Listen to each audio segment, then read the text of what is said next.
Sir सुरू करतो 1-2 मिनिटं.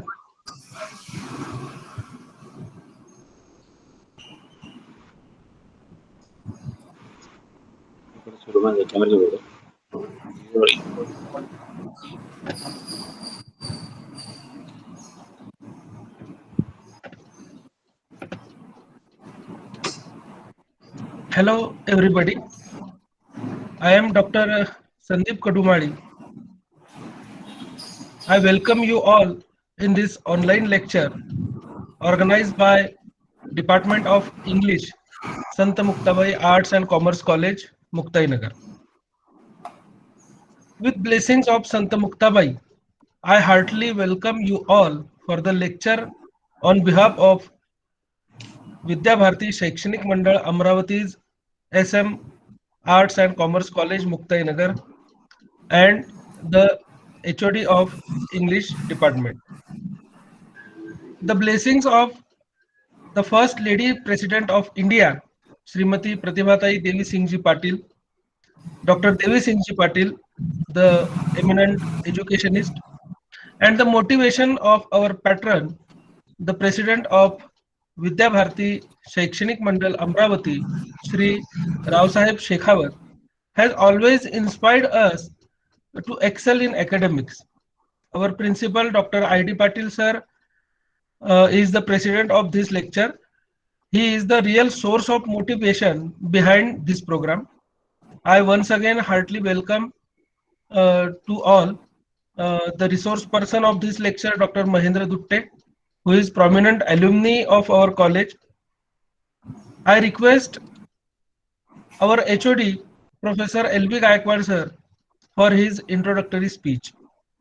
Professor L.V. Gaikwad sir. Good afternoon. Are you listening to me, sir? Yes, sir. Okay. Good afternoon to all. At first, I will welcome all the participants and our principal, Dr. I.D. Patil sir, our eminent speaker, Dr. Mahendra Dutte sir, and all the participants who are giving here the participation. Today, I am very much happy because I have got the speaker who is our alumni. The best thing of his I will discuss first is that he has been always debating in the sense of the, I will say, education. When he was learning at us in SM College, he was debating when means always I will tell you that we were engaging some seminars, and in those days the students were very much interested in the seminars uh, in comparison with the students of today, I will say, because today's students I will say are not taking so interest in the sense of education, though the platform of education is available to them, but still they are not taking interest. Why this has happened, I don't know, but actually the students who were learning in those days, like Dr. Mahendra Dutte sir, these students were very much interested. And one incident I remember here today is that when there was the seminar, means we were arranging or engaging in those days the seminar at local level. This Dr. Mahendra Dutte, now he has become doctor. He is doctor, but actually he is Mahendra for me. He was Mahendra for interest, and he was very much debating, I will say, or he was very much struggling in the sense of the knowledge in those days. Means he was putting some questions in this way that sometimes it was a question before me also how I should answer all these questions which were there by this Dr. Dutte. So such type of students are not now there, and therefore I am also in the quest of such students. And that's why here at first I am telling you that I am very much happy that I have got the eminent speaker of this institute, I will say Directorate of Higher and Technical Education, Puducherry. Presently, he is working in Tagore Government Arts and Science College, Puducherry. So here, I will introduce to you that Mahendra Dutte is from a local village, I will say. Means he is from our Godasgaon. Godasgaon, which is there situated, I will say, on the highway, national highway, and it comes in the Muktinagar Talika. When this Mahendra was learning, in those days there was no education in his family actually. But if the man is interested on the particular, I will say, motto, or if the student say or a man say, if he is interested or insisting in the particular thing, then he can be something according to me. And that's why here today we are looking this Dr. Mahendra Dutte. Now, this when I requested him that Mahendra, are you interested to give a lecture to our students, because we are very much finding in the sense of the speaker, and we want the best speaker. Dr. S.K. Madi also suggested me your name, means Mahendra's name. He also suggested me, and that's why when called him, he was really very much happy that he got this lecture. He said that I have a lot of work in front of me, sir, because he has been appointed there in the famous institute, and that's why there is the important work in front of him. Still, he has given us the consent, and that's why here I am very much thankful to him first. Now, we will turn to the today's subject. That is the theme which uh, Dr. Mahendra Dutte has taken here. He has taken the theme sense of loss and compromise in Victorian poetry. Remember, this Victorian poetry is the period, I will say now is available, was the period when there was Queen Victoria, and this Queen Victoria was ruling there, and that's why this age is called as the Victorian age, and it starts from 1837 and ends at 1901. So the important features of this age, I will say, the dominance of science. Means in those days, what happened? The science began too much, and that's why when science began, means there were the discoveries and there were the particular efforts of the persons towards only science, and that's why it was the dominance.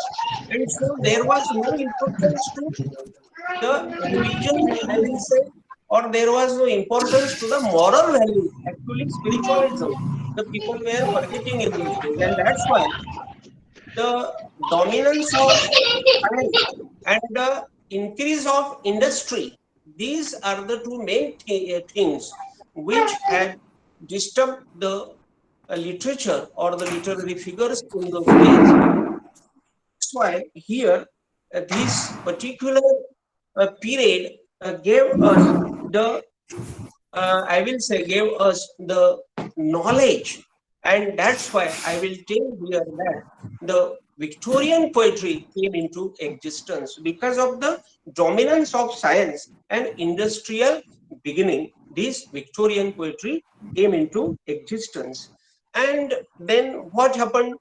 Um, then the poets of the Victorian school accepted then the reality, and that is called the compromise. And that's why here the subject or the theme which has been taken by Dr. Dutte sir is very much important here.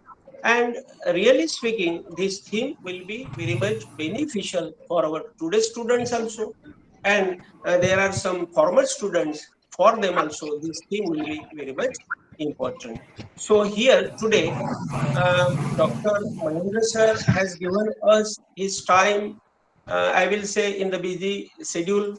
Uh, Actually, I know him very well, and he is in the uh, popular institute. I will say still he has given us time. That's why here I am very much thankful to him. Then our principal is here, and I will also welcome him, and I welcome to all of you for this program. And with these words, I stop here. Thank you. Thank you very much. Thank you, sir, for your introductory words. We always try our best for the upliftment of our students. Today's lecture is part of that.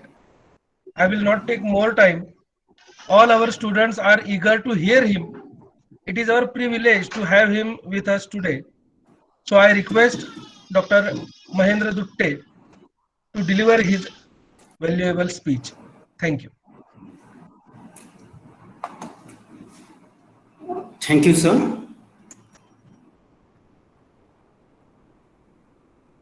Yes, sir, we can hear you. Yeah, let me. Thank you once again, and thank you, sir, for this elaborate introduction. It all happened because of the well-deserved teacher who nurtured the student like us into the domain of knowledge. Yeah, it is true that there should be a curiosity that will boost up your confidence to walk on the way.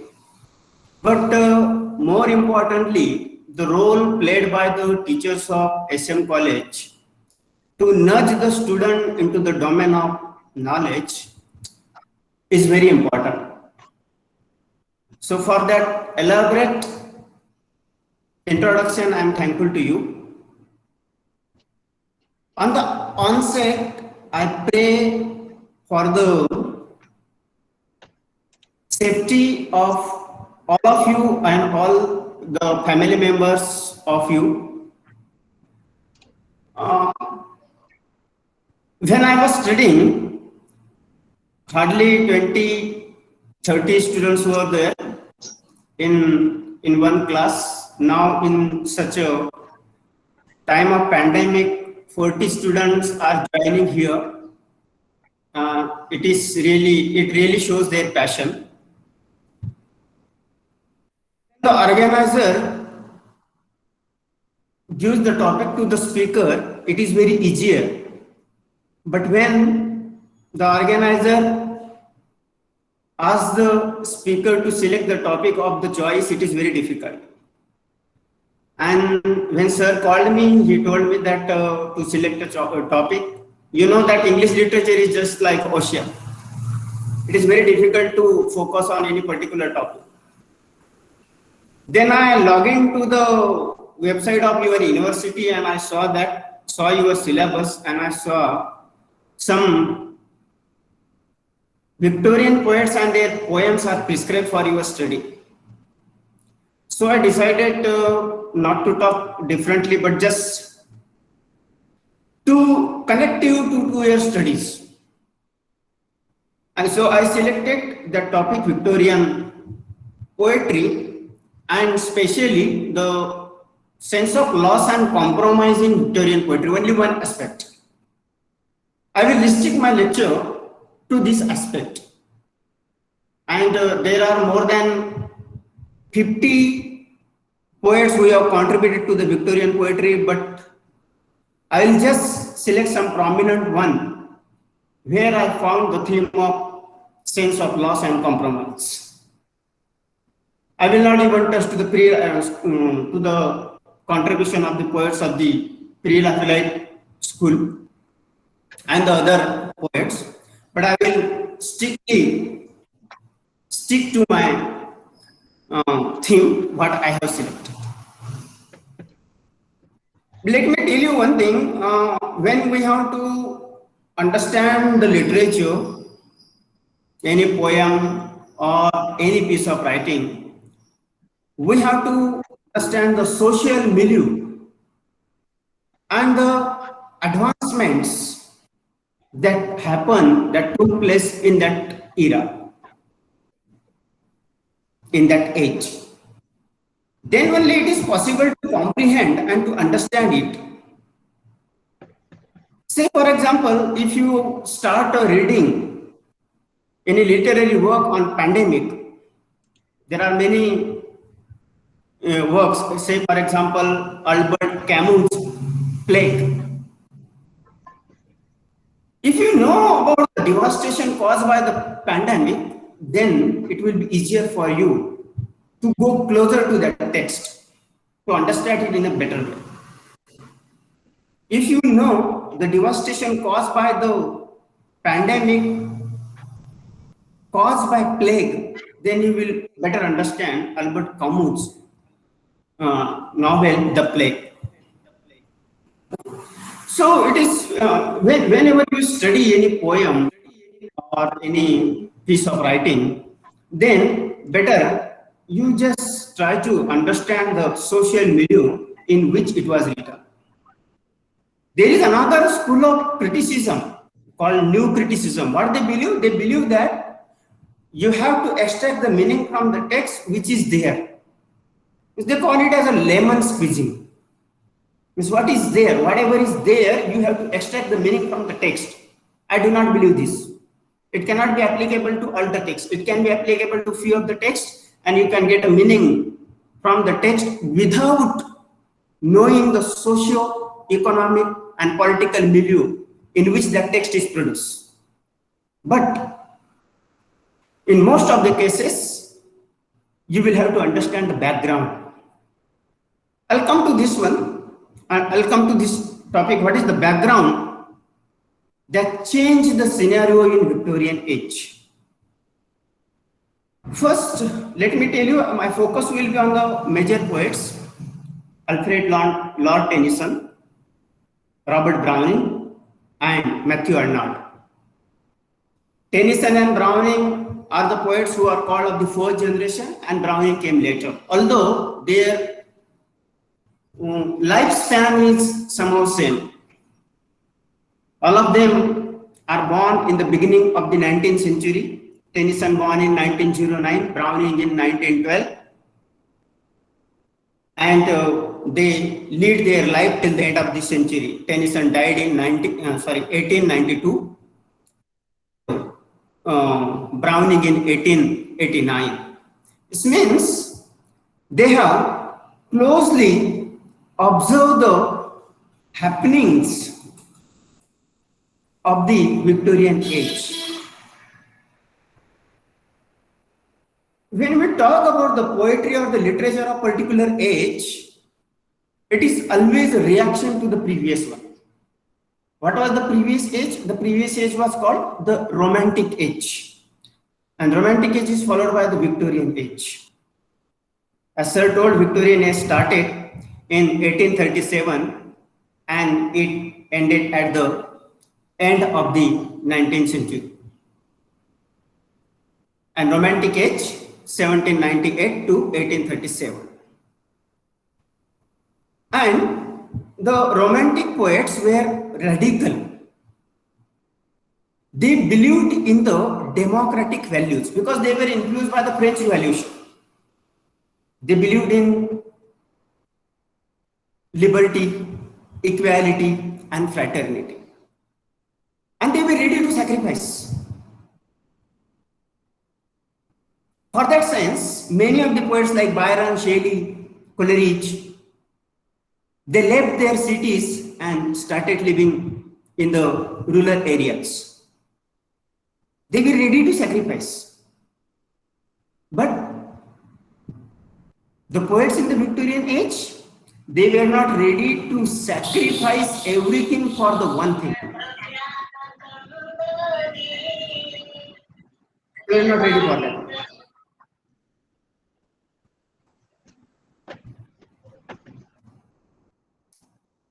So, what happened there? Then they started to cope up with the situation, and that is what called compromise. That is what called the acceptance.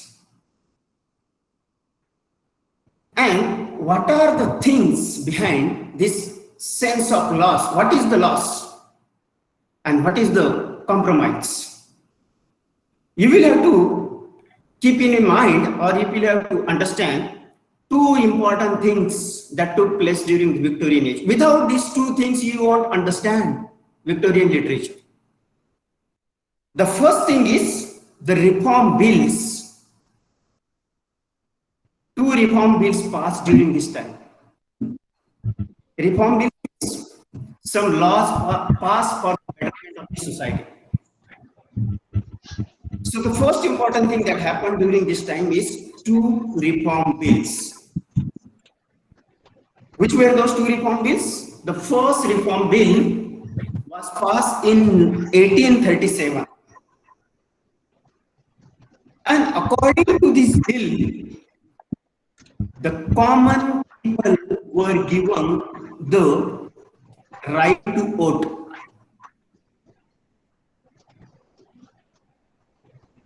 Remember, Victorian age start in 1937. At the beginning of the age, one bill was passed, and as per that bill, right to vote to the common people was given. And another bill, 1865, Bill 1865, according to that bill, the laborers were given the right to vote, but not women by that time. For women, they had to struggle, and they got this right more than 50 years afterwards, after this. 57 years. To be exact, they got the right to vote in 1922. Keep it in mind, these two reform bills. And another important thing that disturbed most to the society, that is the publication of Origin of Species in 1859. Origin of Species by Charles Darwin. It was the time when the science was making advancements. And what was the basis for that one? The basis was Origin of Species. What did Darwin say in Origin of Species, and why it hurt the people? Before that, it was the Christianity, which was very much hanging over the minds of the people. It was the religious thing that the people believed most. And what was the philosophy, religious philosophy? What was the theological philosophy? What was the philosophy of the Christianity? It was man is something special creation created by God. Man is something special. Here in our Hindu philosophy also, we believe that one. After creating all the creatures in a very at a very later time, God created man. We believe this one. We Hindus also believe this one. And it was the same philosophy in Christianity, that man is something special created by God. Man is something special entity. You remember, those who are listening to this lecture, I'm very much happy that these 40 students have shown their passion to understand these things. But remember these two things, and this is most importantly the Origin of Species, published in 1859 by Charles Darwin. What does it say? Man is not a special entity. Man is not a special creature. Man has simply been evolved from a monkey. Simply been evolved from a monkey, an animal. So man is just like other animals. Man is not a special, something special for God. So when these things came forward, when the scientists came out with these ideas, the people had to accept it. Why? Because these things came out with experiments. These things are scientifically proven. But what about the Christianity? What about the religious things that they have been following it since their birth and since times immemorial? So here begins the conflict between science and religion. The one thing, they have to accept the fallibility of the man, like other animals. The people have to accept that man is just like other animal. But at the same time, the conflict begins with the noble ideas of Christianity and the hard fact of science. Noble ideas of Christianity and hard fact of science. Because there is no way to oppose it. Because science is always objective. Whatever comes from the science is proved. And that is why there is no way to oppose it. But at the same time, they were not ready to reject outrightly the ideas of Christianity. And this is the main thing that influenced the Victorian poetry most. The first thing, that the two reform bills, and the second thing, the publication of Origin of Species. And because of this, the religious faith was shuttered. Religious faith was shuttered. And you know what can happen at this time then? You imagine, when you are not ready to accept the ideas, when you are not ready to accept the things, whatever is happening, there are two options. One, you will oppose it, and the other one, you will accept it. But let me tell you, in the beginning I told, the Victorian poets were not radical like the Romantics. They were not ready to sacrifice all the things for the sake of one thing. And that is why they started to cope up with the situation. That is why they started to accept the situation. And that is what called the Victorian compromise. You understand? You understand? Mani sir, is my voice reaching clearly? Yes, sir. Yes, sir. You are clear and audible. Yeah. Yes, I just wanted to make it sure. So this was the thing. Okay. So first you will have to understand what compromise is. And now what is the loss? What is the loss? The loss of the religious faith. They had lost something precious and lost forever. Because when science was dominant, the religious faith was shuttered, and there was no way for it to come again on the way. It was completely shattered, and that is why they believed that it is lost and lost forever. So this was the loss of the religious faith. And whatever comes on the way, whatever comes in the life, you have to compromise, you have to accept. If you are not rebel, if you are not radical, then you will have to accept, or otherwise rebel. But to fight against a scientifically proven fact was not also possible. So what these poets did, they tried to escape from the reality and tried to find solace in the form of literature, in their writing.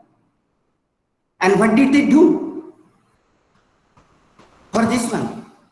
Say, for example, Tennyson. What he did. Tennyson, when we look at his poetry, we come to know that he was conservative, and he looked into the past. He was hung up with myths and legend, and he talks about the nostalgia in his poetry. What was the reason? The reason was to escape from the reality. The reason was to find a solace. When you are disturbed, you miss a man, I, you, and everybody. When you are disturbed, so that time, to come out of that disturbance, to come out of that mood, we try to remember some golden times of our life, some heroics of our life, and then with that, when we come out of that mood, Tennyson tried to do the same thing. He instead of facing the reality, instead of presenting the reality, these Victorian poets tried to find a solace in some other things. And that is why in his poem Ulysses, he glorifies the works of Ulysses. Actually, he's a Greek hero called Odysseus. Then later on, after translation from Greek to Latin and to French and German and then to English, it became Ulysses. He is such an ambitious person, Ulysses. And what he says, Ulysses, we find one line. What he says, I cannot rest from travel. When he was traveling and conquering the regions, what he said, I cannot rest from travel. I will drink life to the lees. Lees means water. I will drink life to the lees. So he was so motivated. And instead of talking about the realities of the present life, Tennyson just wrote about Ulysses, and he glorifies his deeds, Ulysses' deeds in his poetry. You have a poem, Lotus Eater, prescribed for second year. In Lotus Eater, that same character, actually Lotus Eater is the second part of Ulysses. In Ulysses, we find Ulysses as the most motivated and ready to do anything and ready to march. He is not ready to rest, so courageous. But in Lotus Eater, all his companions are not ready to walk with him, are not ready to accompany him, and then that time he is somehow, in Lotus Eater we find that he is somehow discouraged. Okay. So the another poem Mariana. It is about the difficulties and struggle of Mariana. I'll come to this part later. Actually, it is about the images and that the images that creates about the lonely farmhouse. What does this lonely farmhouse has to do? I will come to it later. Because see, the thing is that when science is making advancements, obviously there was a flourishment of the industrialization. When there is a flourishing of the industrialization, then obviously the industrialization was set up in the cities, and so the rural areas was being was getting deserted. The people used to migrate to the city areas when the industrialization was on its peak. Okay? Actually, industrialization, the influence of industrialization we find in novels of the Victorian age very acutely. But of course, there are the traces of it in the poetry also. But mostly the poetry reflects the mood and temper of the age. And what was the mood and temper? The mood and temper was, of course, of the compromise and loss. So this is this is about Tennyson. And when we were talking about the two reform bills, and there I talked about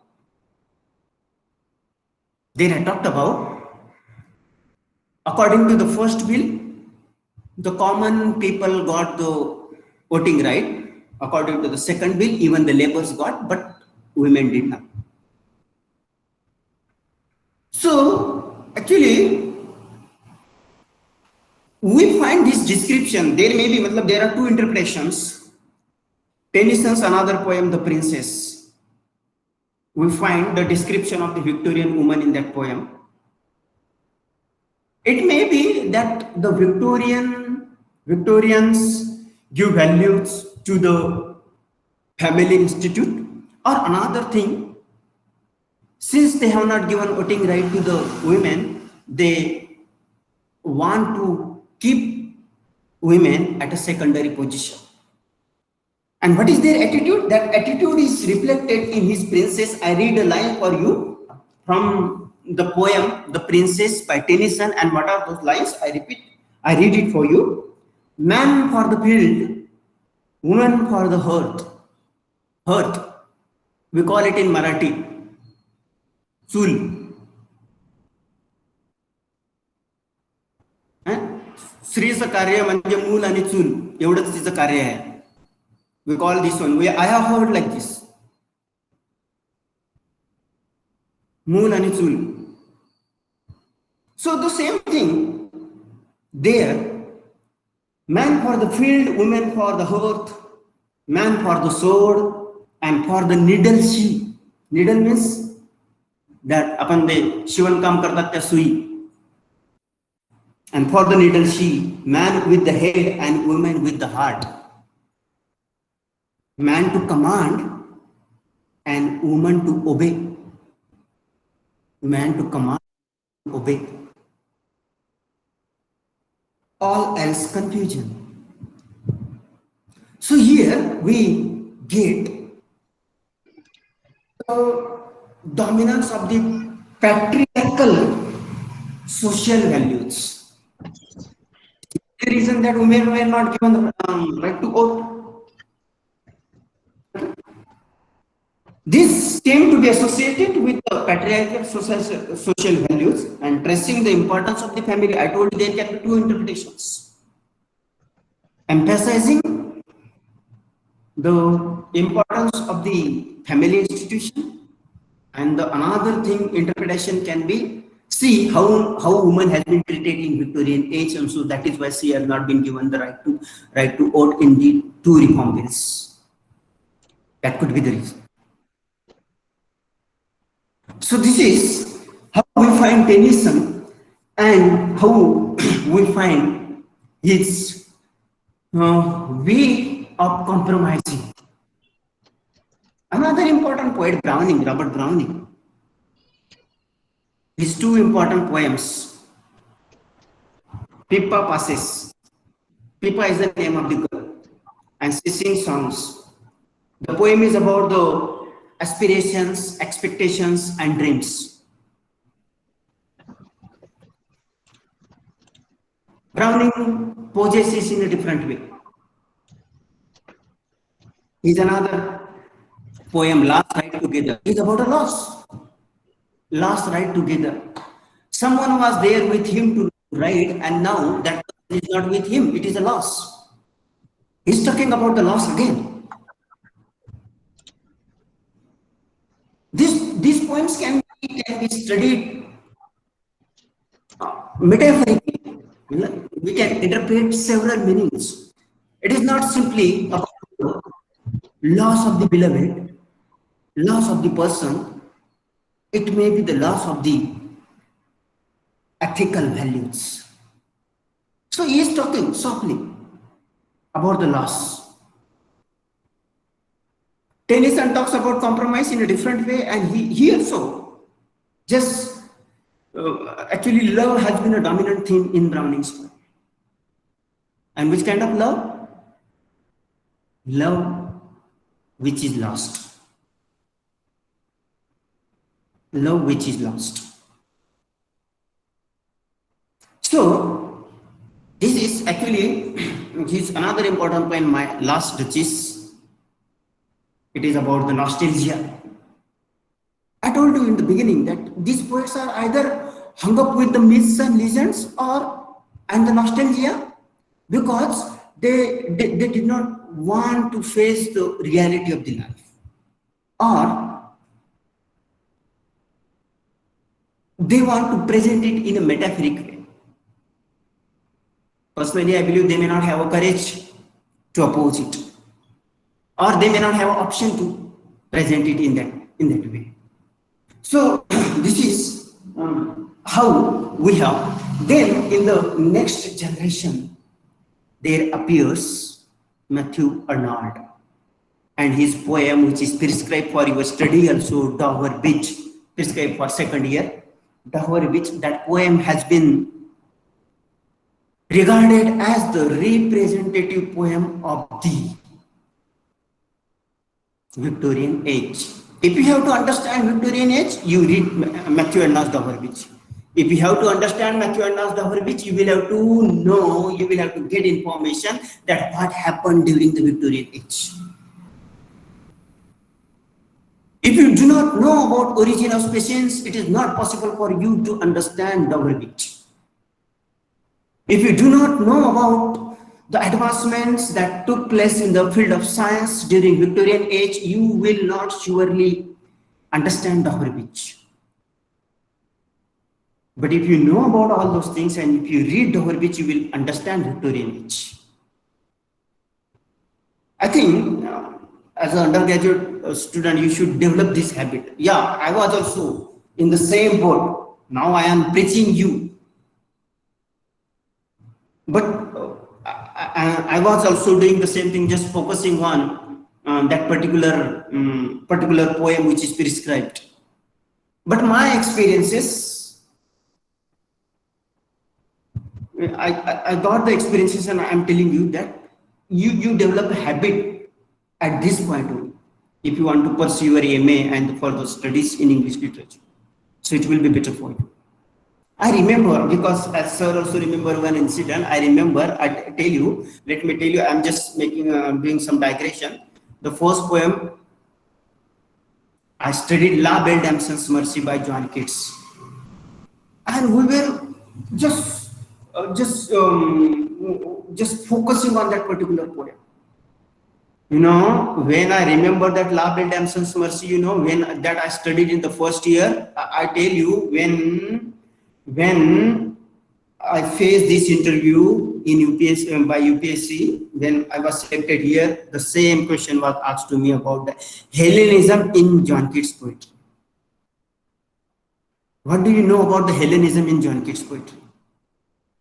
No, actually, at first year level, it is okay. But I'm telling you, I'm just giving the advice. It is up to you. I may be wrong. It's up to you. That you just, at least the third year student, just try to focus, try to go into the background of the piece of work. Try to go into the background. Because then you will have a better understanding. Now I'll come to the Horwich, the representative poem of the Victorian age. And what is there? What he says, actually, he also talks about the sense of loss. Of course, about the loss of religious faith. He also talks about the dominance of the science. He is also not happy. And his tone is more agonizing. Agonizing is more painful. Actually, Tennyson and Browning talked about the loss. The manner was somehow soft. But when Arnold talks, actually,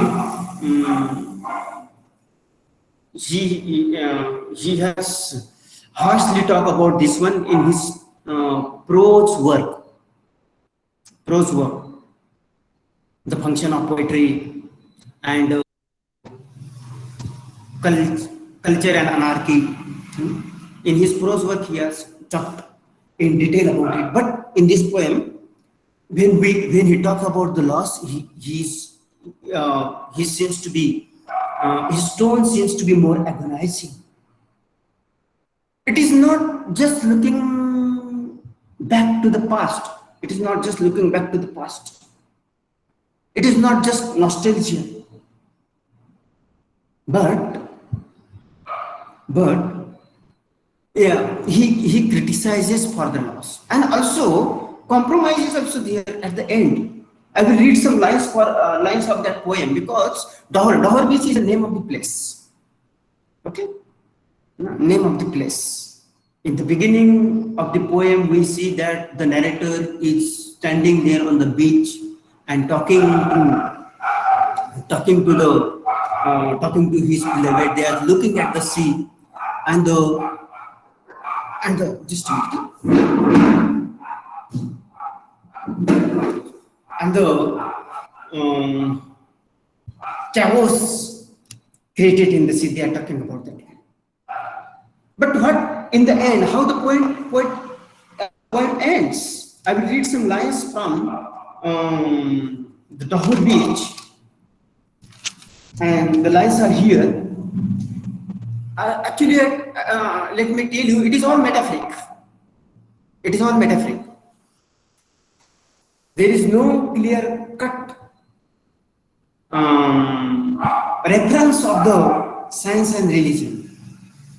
But he's talking about the whales that used to retreat, that the whales that used to return to the land, and now he's looking at that sea. Just it is a calm. They are not coming and they are not returning to the land. What are the last lines? The last stanza. I read for you.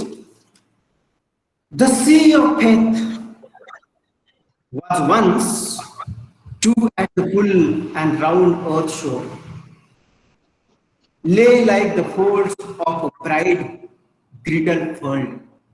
But now I only hear its melancholy, long withdrawing roar, retreating to the breath of the night wind, drown the vast edges, dear and naked shingles of the world.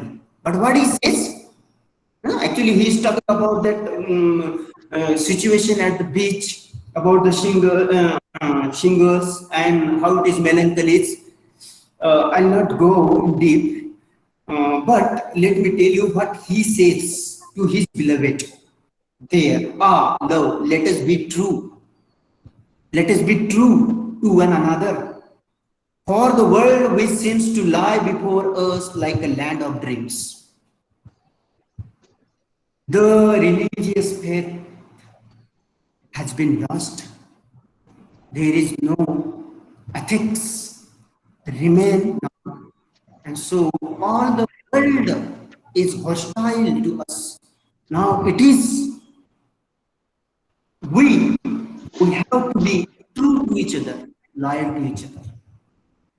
So what does it mean? This means a compromise. Previously, in the beginning of this beginning, he is talking about he glorifies the past. Then he talks about from this line, the sea of faith to the of the world. He talks about how the situation has been changed, and now in the end he says that what is the solution there now? They have to be true. They have to be loyal to each other. So this is the compromise. This is the loss they are talking about again and again. Now, in the beginning, I told you that how industrialization affected, and that is, we find in Tennyson's poem Mariana. It gives the definite image of the lonely farmhouse. Why the lonely farmhouse? Because the people started migrating to the cities because they were the setup of industrialization. Let me read 2 lines and then I'll take a pause. The doors upon their hinges creaked, the blue fly sung in the pane, the mouse behind the moldering wainscot shut. Behind the moldering wainscot shut. And these images, hinges creaked. When you close and open the door, no, then there is some kind of sound that is called hinges creaked. Why that hinges were creaking? Because that farmhouse was lonely. Why that farmhouse was lonely? Because there was no one. Because the people from there has moved to the city. So in this way, actually, this was not my topic. That how the industrialization, and this was not just a part of the theme that how industrialization influenced the Victorian poets. But I just in the beginning only. I told you that I will stick to these 2 words, loss and compromise. But I thought that actually, since it is about the industrialization, and of course it has some traces to the development of science, I should just refer to these lines. Okay, so this is how actually. Let me tell you, one cannot justify within this 35 or 40 minutes to talk about the Victorian poetry, but I just try to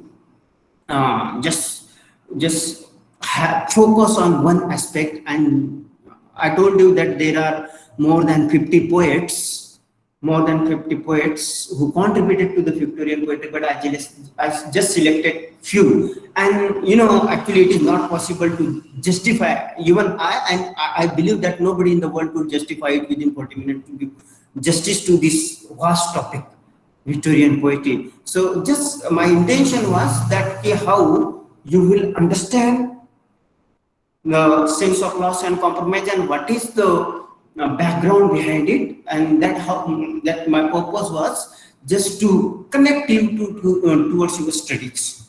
So this is, I'll take some pause. Actually, I have a PPT also, but deliberately I did not use the PPT. I have prepared PPT also, but I did not deliberately use that PPT in the lecture.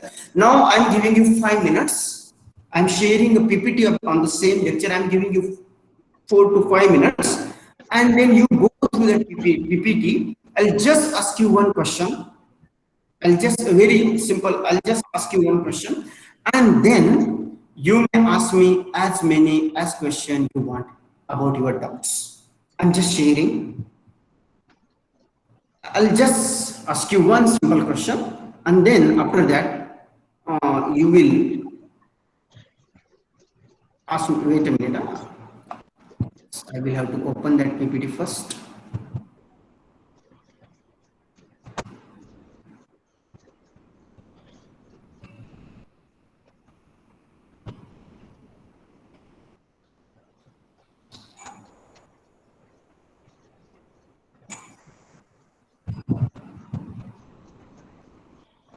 Just a minute. I'm sorry.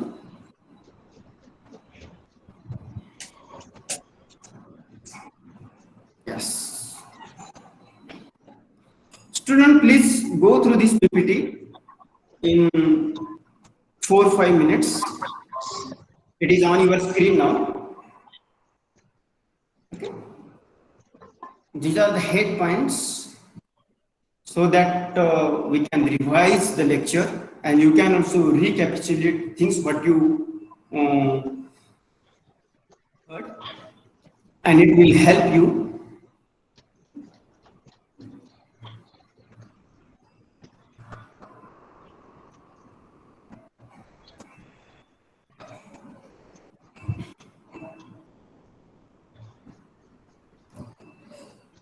Could you get my presentation? Yes, sir. Yes, sir. This is the first slide.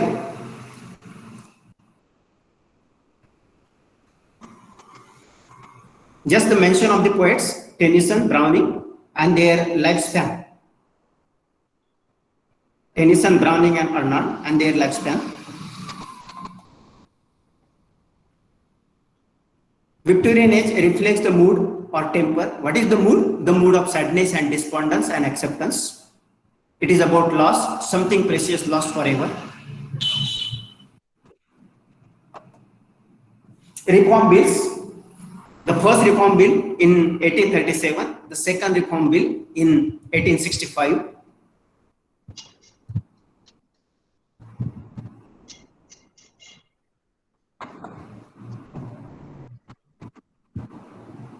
Origin of species, 1859.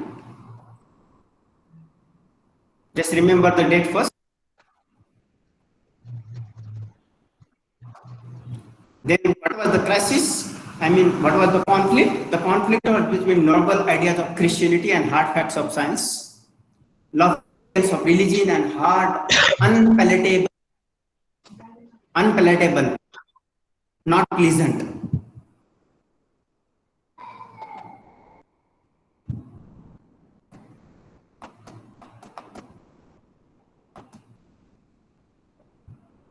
Tennyson, who was conservative, looking to the past, hung up with the myths and legends and nostalgia. Browning talks about lost love. Arnold talks about loss, but his sense of loss is more agonizing. Then these are the lines from Ulysses and the Princess. You can find at any time, there is no point. And this one, God is in his heaven, all is right with the world. I just did not mention about this one. This is the line from Pippa Passes. Actually, I gave a reference to Pippa Passes, that the girl, Pippa is the name of the girl, and she sings songs about happiness, and how Browning projects it in a different way. The poem ends with this one: God is in heaven and all is right with the world. You can find this line, and these are the lines of the Dover Beach. Now this presentation. Actually, let me ask you, student, one thing. Did anybody notice what was the lifespan of Tennyson? Student, you can drop a message in a Dropbox. Did anybody notice the lifespan of Tennyson? Student, I told you that I'll just ask one question. Did anybody notice the lifespan of Tennyson? Okay, all right. 1809. It was, yes. No, it was not a question to the teacher. It was a question to the. Actually, I just wanted to know that whether they were listening to it or not, or whether they notice it or not. Actually, many a times it happens. I thought that most of them would be with the earphone, so it will be easier for understanding. I just wanted to know, but Actually, so student, it was 1809 to 1892. It was 1809 to 1892. Now, actually, I'm dead sure that nobody can give a justice within this short span of time to Victorian poetry, but I tried my level best to stick to the theme and to connect it to your studies. And with this one, I would like to open this um, open this talk now for discussion purposes. And actually, if you have any doubts or if you have any questions, student, you can ask me. You can take your time and you can ask me about this um, Victorian age. Any question, if you have any in your mind, if you have any doubt, you can ask me.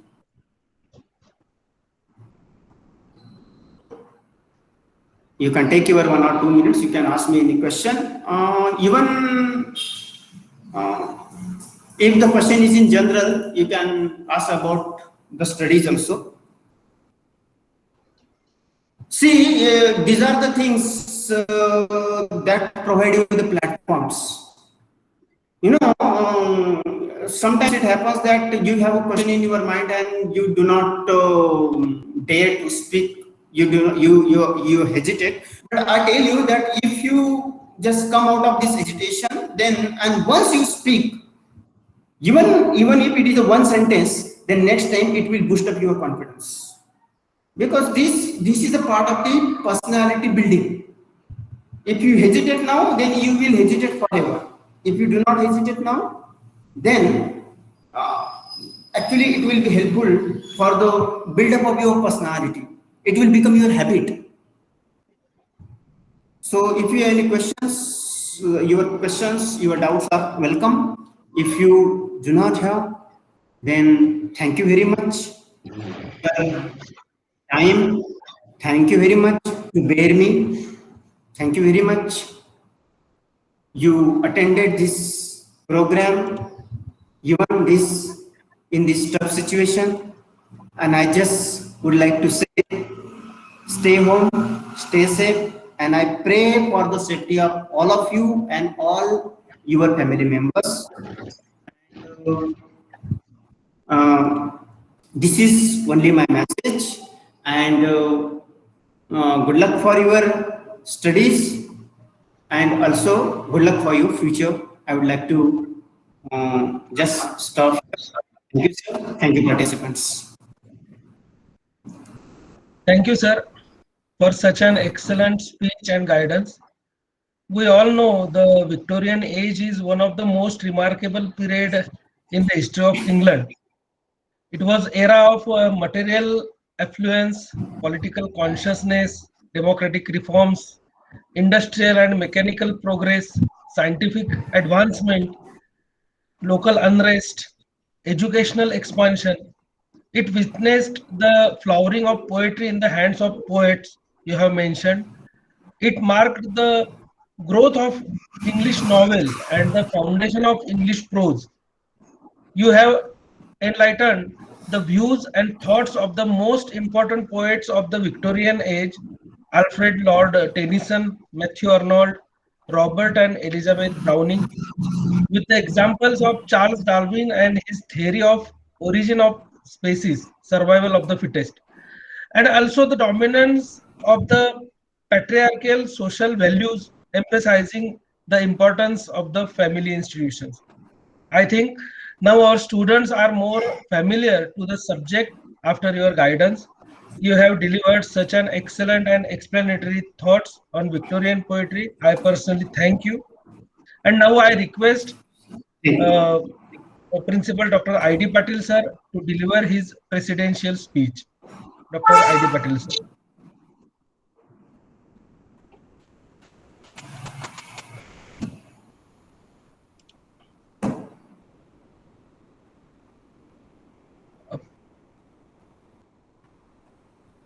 Patil sir's mic is not unmuted, sir. I think.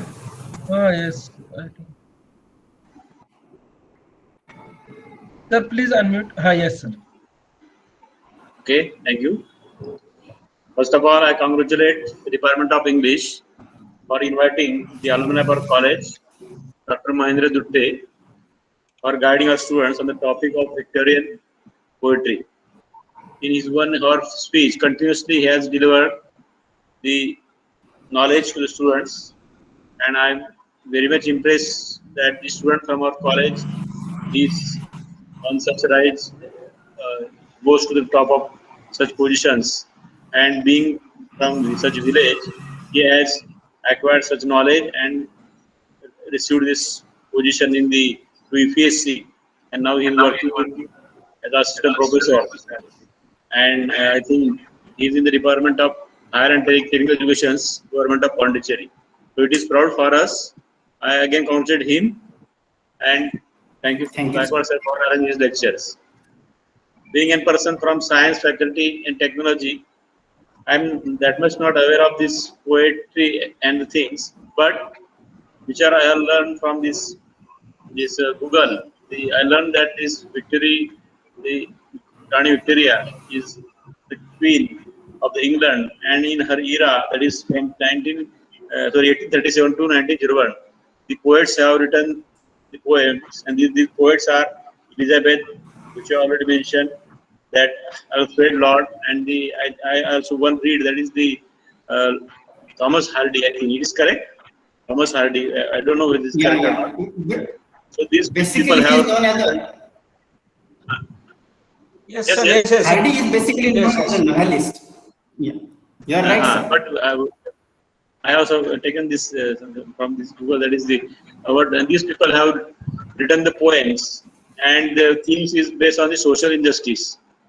One thing comes in my mind that these issues have been also taken by our Indian uh, poets in various languages in that era also. But why the peoples of English, you people are learning always the Shakespeare and the people from other, the literature of others. And the answer also comes in my mind that because being a literature people, you should know the international literature and the things that time they have explained very well. And you people are guiding the students so in future they can also become the poets, and they should know that the things what will happen, and that's way this we be included in syllabus. But being an other person from other faculty, uh, it may be wrong or I don't know, but you should think that why the literature from our uh, Indian origin languages cannot be transferred in the English, and that can be taught to the students of the our country. Can so this question once this comes in my mind, and I put to you peoples. So that may be easy for the students of our country to learn the things, because these words these names are very close to the people. If you go for the literature of the Ramdasa or the Sant Tukaram or different people, because these people, they have learned these things in Marathi also. So I'm not sure what I'm speaking is, but you should also think, being in the fraternity of the English faculty, can we think in this direction also? Okay, so we can add this such type of in our syllabus in future days, in coming days, so that we can think. And these people, which the poets, through the always they are the always the revolters. They are always whether they may be English poets or English author or Marathi or any language, but these people have already and every times they have created the source of inspiration in people, and the revolution has been come every times. So due to the interaction, as we see that the problems have been come. So due to social injustice has been happened. So these people have put these problems, and the solution has been found. And you have very well explained how the people get the right voter rights to the worker, to the ladies, and everyone. So you have all the things you already mentioned. Darwin things you have mentioned. So these things have been definitely helpful for our students, and it is addition of the knowledge of our students, if no doubt. And again I want to suggest one thing that so in next time you should you please you do the lecture on some particular topic of your study in the syllabus. So you can, when in novel or in a poet, so that you should directly teach to the student. So this may be also helpful for our students. And again, I thank you for giving us the time for us. And I also very happy that our students, our alumni are working on such top positions. And I will wish you very best of luck for your future. Thank you. Thank you. Thank you, sir, for the presidential address. I want to note that all the students from languages and social sciences are made aware about the various histories of the literature by their syllabus. Marathi, Hindi, English, and all the languages have their own history, and it is studied by the students. Many university and their board of study member are trying to give them the knowledge of that history through the syllabus. So it is the history is also a major part of every language study. The question in my mind is, maybe in some people also, but I have got the answer in also of the same, because being an Yes, international, you should also learn the international things. That's why. yes, But along with this, can we have such syllabus which is of our own culture, our own regime, that we can be taught. This is not the actually the platform for this, but being an where people are here, so in future you can think on this also. yes, sir, Yeah. definitely. So, if you don't mind, can I? Yes, If you yes, don't mind, yeah. yes, Actually, sir, there are special papers of on translation. Translation at PG level. There the students learn that translated literature as well. And yes, somehow, let me tell you that NPTEL, National yes. uh, NPTEL Program videos are and there. Technology Enhanced, yeah. They have also undertaken the project to translate the literature in the regional language into English now. So actually, as Gaikwad sir in the beginning told that I am busy, actually I am also the part of that NPTEL project. I am also doing a work of translation for IIT Madras. So Yes, I also have some lectures for that one. So that work is also going on. So as you just suggested that the ideas are very much welcome, and that process is always going on. That the text from the Indian literatures are also prescribed at undergraduate level, as well as there are the separate papers at the PG level to study those literatures. I think yes. that process is already, on the scene. And thank you for your words. Thank you for your appreciation. I'm very much thankful. I'm really happy for that. Thank you. Thank you, sir. Now I request the convener of today's lecture, Head of Department of English, Professor L.V. Gaikwad, sir, to propose vote of thanks. Uh, are you listening to me all? Yes, sir. Yes, sir. Here I am Professor L.V. Gaikwad to thank everybody here. At first, I will be thankful to our Honorable Dr. Rao Sahibji Shekhawat, who has given us always the inspiration to arrange such programs. Because if I forget him, then the purpose of this program will not be successful according to me. Then second person here, I will be thankful to our principal, the president of today's program, respected I.D. Patil sir. He has given the best lecture on his, I will say, on his particular philosophy, and he has said that why we learn foreign literature. Sir, your question is very nice, I will say, and you have given us the opportunity of selecting the Indian syllabus for our students. But one thing is that we have got this English literature from British people, and easily we cannot sacrifice this literature. That's why the education system has accepted always the foreign literature? Because it is not our own literature.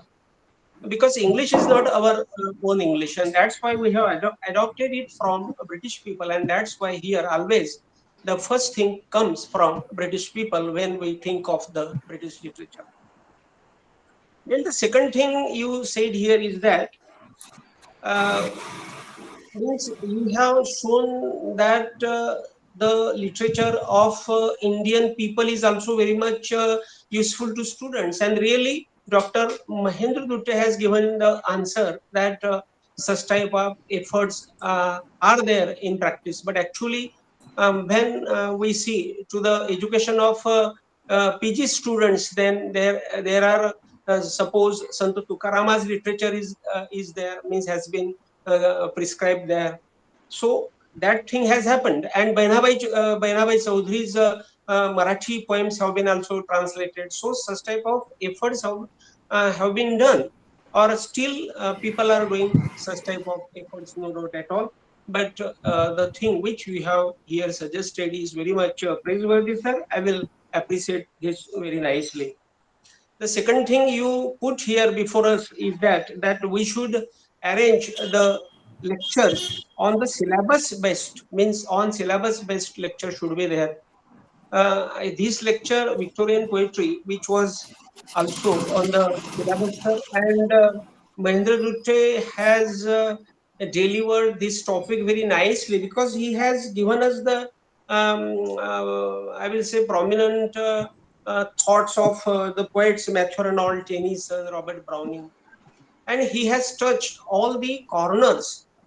He has touched all the poems, and he has touched all the situation which were there at the time, and democratic period, those period. He has touched also to the point of romantic period, that liberty, equality, and fraternity was also were also very essential in those days. And he also touched to the point of Hellenism, which was there in Keats' poetry. Means all these points, though they were in the scattered sense, means this topic is was very difficult to collect all the material. So Mahendra Dutte has told very proper things to our students, and definitely all these things will be very much useful to our students now also, because he has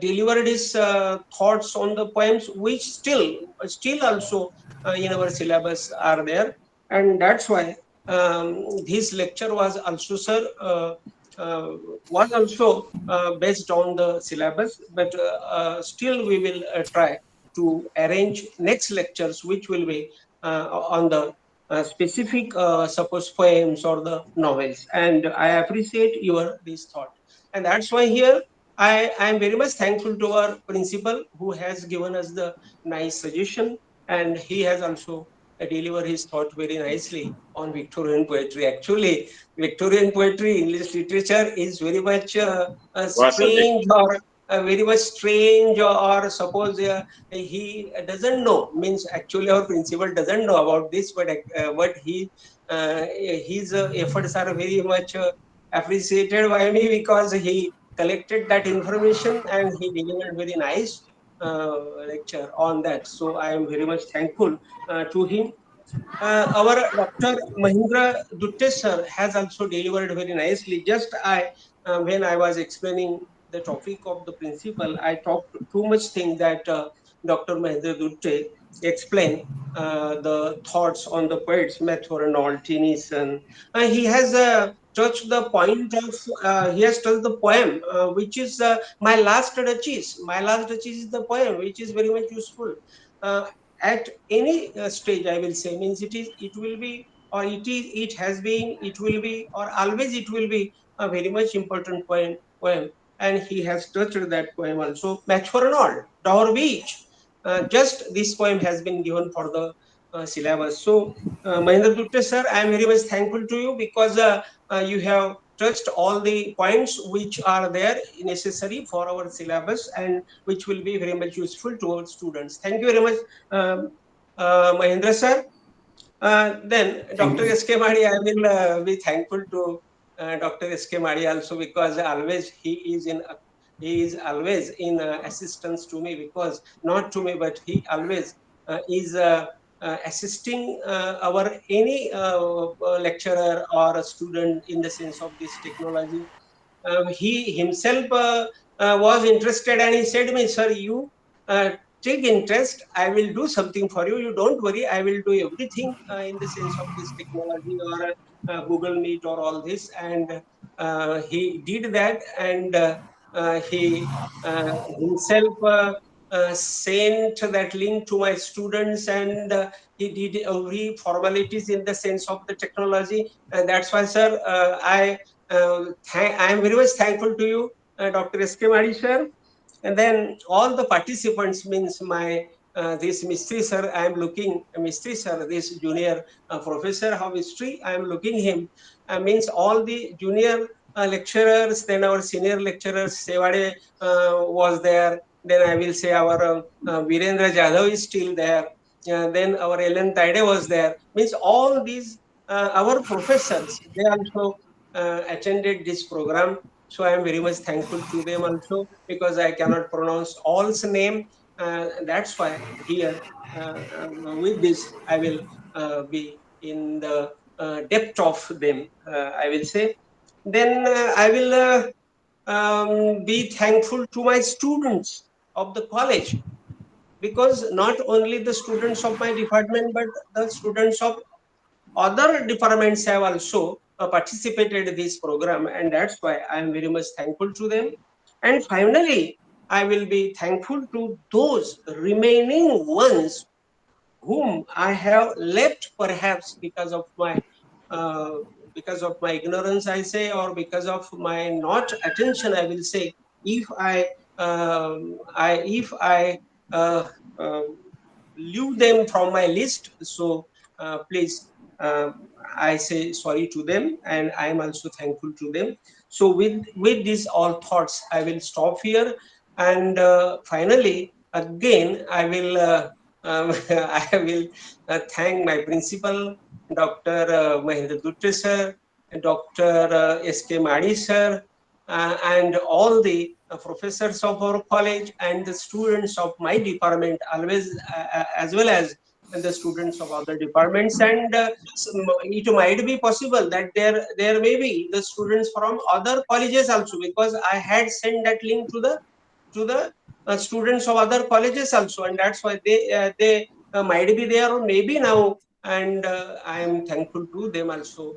And finally, I will say this program has been very much useful to us, and the purpose which was there behind this program of my own, that was that has been successful by the lecture of this Mahendra Dutte, and that's why again I will be thankful to Dr. Mahendra Dutte sir. Thank you, Mahendra Dutte sir. Thank you very much. Thank Thank you, you. Sahib. Thank you, sir. Thank you, Thank Dr. you. S.K. Madi sir. Thank Thank you, you. all of you. Thank you. Thank you very much. Namaskar. Namaskar. Namaskar.